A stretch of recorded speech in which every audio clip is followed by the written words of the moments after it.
Hey there, welcome to my channel. Today, we're diving into a thrilling story where Santa Claus is uncovered from an ancient mountain, only he's no jolly gift giver. Instead, he's a terrifying horned creature, and now the mission is to destroy him before he devours all the children. We'll be recapping the 2010 movie Rare Exports. The story unfolds in the snowy landscape of Finnish Lapland, starting 24 days before Christmas. An American company, Sub-Zero Inc., is conducting drilling operations atop Korvatuntuuri Hill. Foreman Mr. Green rushes to inform the project manager, Mr. Riley, about an unusual discovery. They found a 20-meter thick layer of sawdust 400 meters below the surface. At first, Green suspects they've hit old wood, but Riley explains that in ancient times, people used sawdust to preserve ice, suggesting that the mountain is a massive freezer containing something mysterious. Knowing exactly what's buried, Riley insists the drilling continue and hands Green a memo with odd instructions, like washing behind his ears, a seemingly strange but serious warning. Nearby, two local boys, Pietari and Juuso, secretly watch the drilling, despite it being off-limits. They overhear the workers and learn that they're about to blow up the hill. Juuso, translating some of the English, tells Pietari what's happening. Pietari believes Santa Claus is buried inside the mountain, though Juuso dismisses the idea, teasing that Santa doesn't exist. At that moment, the mountain explodes, catching their attention. Later that evening, Pietari dives into old books about Santa Claus, discovering illustrations of a menacing, horned figure. These books depict Santa as a monstrous being who punishes naughty children, even boiling them in cauldrons. As Christmas approaches, Pietari's father, Rauno, sets up a wolf trap outside their house, unaware that something far more dangerous is about to be unleashed. The boy's room is filled with books about Santa, and he spent the entire night awake, sitting by the window, too afraid to sleep. However, he eventually dozes off in the early morning hours. He's jolted awake by his father's call and a snowball hitting his window. Panicked, Pietari jumps up, regretting that he fell asleep and left himself vulnerable to the evil Santa. In a rush, Pietari seals the last window on his advent calendar, determined not to open it. Christmas terrifies him. Looking out the window, Pietari notices strange barefoot footprints on the porch roof, sending a chill down his spine. He wants to ask his father about it, but is too scared to enter the slaughterhouse where Rauno is working. Mustering his courage, Pietari finally walks inside and nervously asks if his father had been walking on the roof.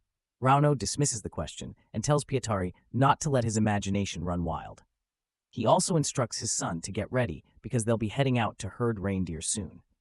Pietari realizes that it must have been Santa walking on the roof, watching him. Later, as the family prepares to meet the other reindeer herders, Rauno hands Pietari a loaded rifle for the first time and heads toward the corral. Juuso, Pietari's friend, is also there, and Pietari warns him that Santa Claus had been lurking under his window at night. Juuso mocks Pietari, refusing to believe him. One of the herders, Piiparinen, suspects the explosions on the mountain may have scared wolves into the area, making their reindeer herding more dangerous. None of the adults know what's truly happening atop Korvatuntuuri. Soon, the reindeer begin to arrive, and the herders prepare for the hunt, expecting to sell the meat for profit. But something is terribly wrong. Apart from two young deer, none of the others show up. Realizing something bad must have happened to the herd, Rauno, Piiparinen, Juuso, and Pietari set off on snowmobiles to search for them. When they reach the fence around Korvatuntuuri, they discover the entire herd has been wiped out. Aimo, another herder and Juuso's father, points out a hole in the fence, the one Pietari and Juuso secretly made to sneak through. The men assume dangerous wolves have escaped from behind the fence and slaughtered the reindeer. Pietari, knowing they are responsible for the hole, remains silent. As the herders count the carcasses, they realize they've lost $85,000 worth of livestock, which could bankrupt them. Pietari inspects one of the deer and notices a barefoot footprint beneath it. He knows the real culprit isn't wolves, it's the hungry Santa. Angered by the devastation, Rauno and his friends decide to confront the workers at the drilling site. Armed with guns, they storm the site later that evening, but the place is deserted. It's clear the workers fled in a hurry. Inside the office, Pietari finds a diagram of the mountain's interior and realizes the workers have uncovered Santa Claus. The men gather around a massive hole, baffled by the scene. Rauno tosses a flare into the pit, but it's too deep to see anything. Disappointed, the group returns home. That evening, Rauno starts preparing meat for their Christmas feast, while Pietari seals the final window of the advent calendar with a stapler. Meanwhile, Juuso, sitting at home, remains skeptical of Pietari's fears. Determined to protect himself, Pietari dons a hockey uniform, hoping it will shield him from the evil Santa. He shows Juuso drawings from his books, which depict Santa in his true devilish form. He also reveals the diagram he took from the mountain office. From his research, Pietari learned that long ago, the people of Lapland grew tired of Santa's cruelty and trapped him by luring him onto ice, which eventually froze over, imprisoning him. They then extracted the massive ice block and buried it beneath a mountain, now known as Korvatunturi. Juuso laughs off the story, but Pietari grasps the danger and wants to confess to his father about making the hole in the fence. Juuso, however, is firmly against it, fearing his parents' wrath if they found out. Soon after, Pietari heads home and makes his way to his father's kitchen. Rauno gives him gingerbread and milk for dinner and lights some candles. However, Rauno is not in a festive mood. Pietari compliments the gingerbread, saying it tastes just like his mother used to make. His mother's absence, having passed away several years ago, only deepens Rauno's somber mood. Pietari asks if he's been a good boy and wonders if his father would be upset if he disappeared. Rauno, avoiding the topic, simply sends Pietari to bed. Before leaving, he quietly wishes Pietari a Merry Christmas, wiping away tears caused by memories and the weight of their current troubles. That night, Pietari refuses to sleep.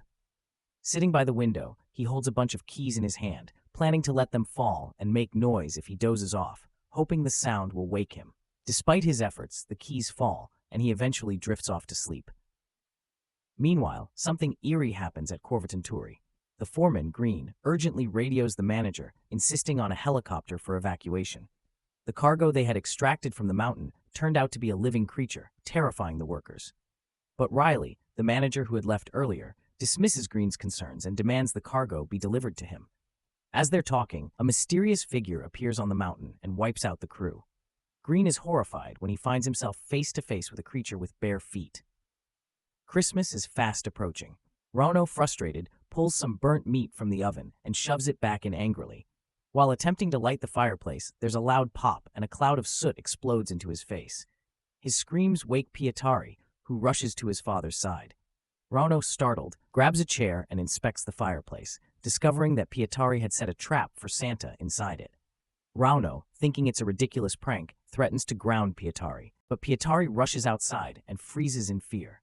The bait over the wolf trap is gone. Hearing his son's panicked cries, Rauno comes running. Cautiously approaching the trap, Rauno first finds bird feathers, but then sees something far more disturbing, a man. The man suddenly springs up, pulling Pietari away. Rauno tries to stay calm and prevent his son from looking any further into the hole. They return to the house, but Pietari, still on edge, demands to go back to the trap. Rauno, however, orders him to settle down. Soon after, Piiparinen arrives, dressed as Santa Claus, to wish Pietari a Merry Christmas. But Rauno intercepts him outside, asking for his help. Pietari overhears their conversation and decides to follow the men. He watches as Rauno and Piiparinen drag something large, wrapped in a bag, across the yard.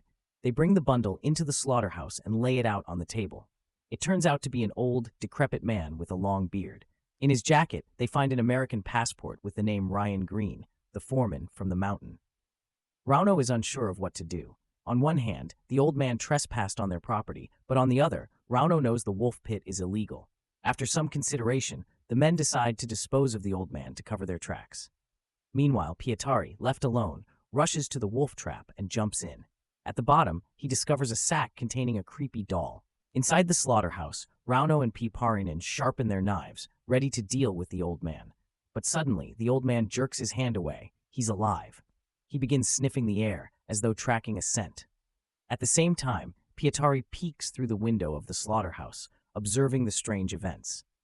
Rauno notices Pietari and quickly runs outside to catch him, but the boy bolts toward the highway. Rauno gets in his car to follow him, and soon spots Pietari climbing into the sheriff's vehicle. Frustrated, Rauno follows them to Imo's house. Once there, the sheriff reports that strange things have been happening all day. Rauno reassures them that he and Pietari are fine. Just then, Imo emerges and leads the group to his barn, revealing that several hundred sacks of potatoes were stolen, but oddly emptied out.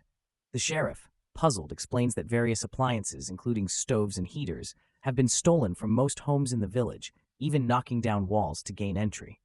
Imo suspects the American company is behind the thefts, using the items to build some mysterious technology.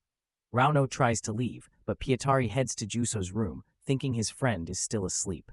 However, he finds the same eerie doll from the wolf trap under the blanket. Pietari rushes outside to tell the others that Juso has been taken, but the sheriff assumes the boy is just off visiting a girl. The men dismiss the concerns, and Rauno asks Imo to come to the slaughterhouse to speak with the old man in English, believing him to be a worker from the American company. Imo is the only one in the village who speaks English. Meanwhile, Piparinen watches over the old man while eating Christmas gingerbread. The old man continues sniffing the air as if he smells the treat. Piparinen teases him, and suddenly the old man starts making strange noises. As Piparinen leans in closer, the old man violently attacks him. Rauno, Pietari, and Imo rush to the slaughterhouse, where a shaken Piparinen greets them at the door, nursing a bite on his ear. He warns them that the intruder doesn't behave like a normal human. Despite his warnings, the men charge inside. They find the naked old man crouching ominously in a corner. The men assume his bizarre behavior is due to his being a foreigner. Imo points his rifle at him and tries to ask some neutral questions, but the old man remains unresponsive. Rauno attempts to prod him with a stick, but there's still no reaction. Amo, getting frustrated, sits beside him and declares loudly that they need money. Meanwhile, Pietari begins calling the parents of his friends, discovering that none of the children have been home all day. The boy tries to hide his worry, but the disappearance of the village children weighs heavily on his mind. At the slaughterhouse, the old man is interrogated using a broom, but he remains indifferent. Imo suspects that the old man is just pretending to be deaf to gain sympathy and be released. However, the men decide to hold him hostage until the American company pays a ransom. Suddenly, there's a knock at the door. It's Pietari, who wants to speak to his father. As soon as the old man catches the boy's scent, he turns toward the door. Rauno steps out, and Pietari, holding a twig, asks his father to punish him for being disobedient, especially for making a hole in the fence near the mountain with Juso. Rauno is confused, and Pietari explains that Santa has taken all the children for being naughty. Their conversation is interrupted by Piparinen, who calls Rauno back into the slaughterhouse, where they find that the old man has chewed through the broom. Everyone is horrified and steps back, but Pietari enters the room out of curiosity. When the old man sees him, he stands up. Rauno quickly pulls Pietari closer to the old man, and the boy explains that this isn't just any old man. It's Santa Claus, come to kidnap the children. The adults finally believe Pietari and realize that this creature had been unearthed from the depths of Corvatunturi Mountain. The old man begins to move toward Pietari, but the men point their guns at him and manage to tie him up. With the old man subdued, the group watches him while eating Christmas gingerbread. Suddenly, a radio crackles to life in the jacket the old man took from the foreman, Green.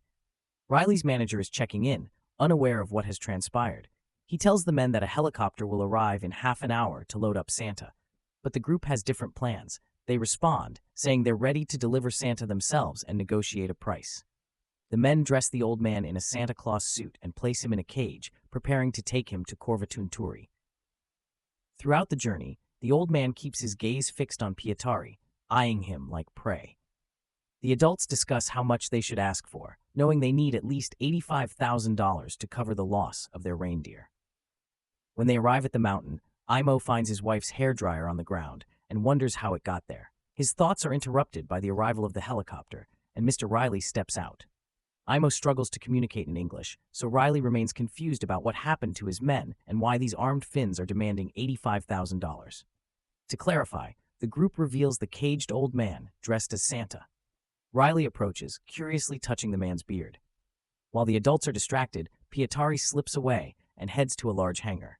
Meanwhile, the old man in the cage lifts his head and glares at Riley, his eyes glowing ominously. Riley panics and tells the Finns to lower their guns and smile. He reveals that the caged man is not Santa, but one of his elves. The men, still confused, continue to demand payment. Suddenly, the lights on the mountain go out and the helicopter pilot's screams are heard as he vanishes. Riley warns that Santa is now coming for the naughtiest children. As the men ready their guns, they realize they are surrounded by eerie, naked old men, Santa's elves preparing to defend their master. The elves swiftly eliminate Riley and close in on the others. At this point, Rauno realizes Pietari is missing. As they fend off the attacking elves, the men rush into the hangar and discover the boy inside. Once they shut the doors, they are met with a terrifying sight. In the middle of the hangar sits a massive horned creature encased in ice, Santa Claus.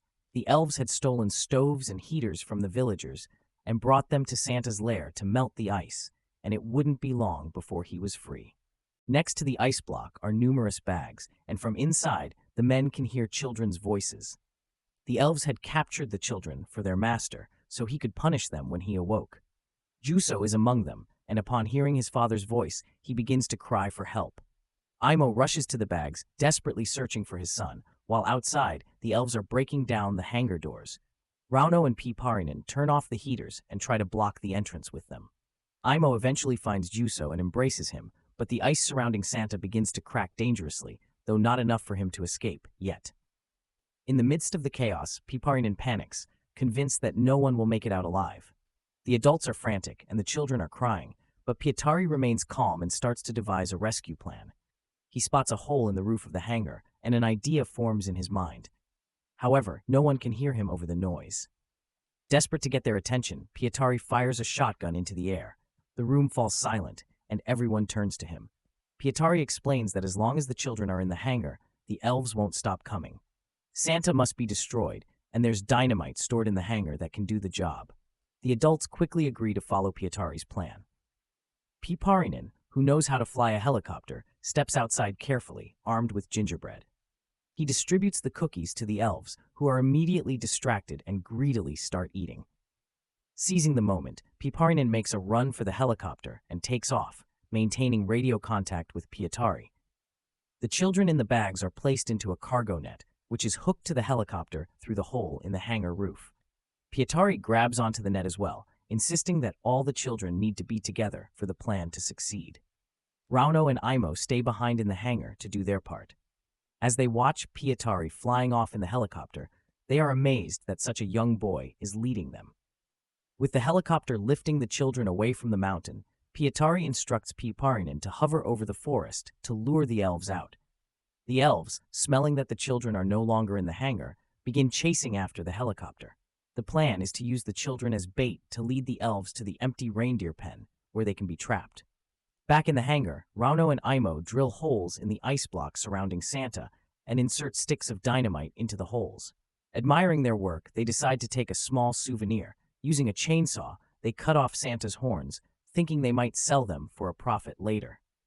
Meanwhile, the helicopter reaches the reindeer pen, but there's a problem. The gates are closed. With no time to alter the plan, Pietari decides to go down to the pen himself and open the gate. Due to the hanging net, Piiparinen can't land the helicopter to pick Pietari up later. Inside the enclosure, the elves could easily harm him, but Pietari is unfazed. He's willing to sacrifice himself. Ignoring Piiparinen's pleas, Pietari jumps from the net onto a pole, slides into the pen, and opens the heavy gate for the elves, who are now close. He activates the electric fence to ensure the elves can't escape. Before facing them, Pietari asks Piiparinen to tell Rauno about his brave act. As the enraged elves charge at him, Pietari, terrified, closes his eyes and thinks of his father. Meanwhile, Imo and Rauno drive away from the hangar containing Santa. When they are far enough, Rauno presses the detonator, blowing up the building and destroying the monstrous Santa. Rauno watches the explosion in stunned relief, congratulating himself on a successful Christmas. Back in the pen, Pietari opens his eyes and realizes the elves aren't attacking. They simply stand there, confused and powerless. Piiparinen, watching the explosion from the helicopter, laughs and informs Pietari over the radio that Santa has been destroyed, leaving the elves jobless. Relieved, Pietari is thrilled that his plan worked and no one else was hurt. He then asks Piiparinen to take the children back home, as they should be in their beds by now. The helicopter heads back to the village, and Pietari watches the snowfall. At dawn, Rauno, Imo, and Juso arrive at the reindeer pen, where Pietari has been waiting. He has locked the elves inside and counted 198 of them. Pietari suggests they could sell the elves, passing them off as Santa Clauses. Rauno proposes charging $85,000 for each Santa, and Imo asks his son to calculate the total profit. The sum comes to about $17 million. Overcome with pride, Rauno embraces Pietari as they both admire the captured elves and the sunrise over the mountains. As the year progresses, the holidays pass, and preparations begin for next Christmas. With 312 days remaining, the friends corral the elves and give them showers. 76 days before Christmas, they start training the elves to hold children, stroke their heads, and give out presents. Everyone takes part in the training, Rano guides Pietari in showing the elves how to properly care for children, while Imo oversees their discipline, even placing festive caps on the best students as a rite of passage into becoming Santa Clauses. 24 days before Christmas, the friends box up the newly trained Santas, ready to sell them to countries around the world. Piparinen now owns a cargo plane and prepares to take off with the shipment of Santas. Do you believe in Santa Claus? Let us know in the comments. If you enjoyed this recap, don't forget to like and subscribe for more movie summaries. See you next time.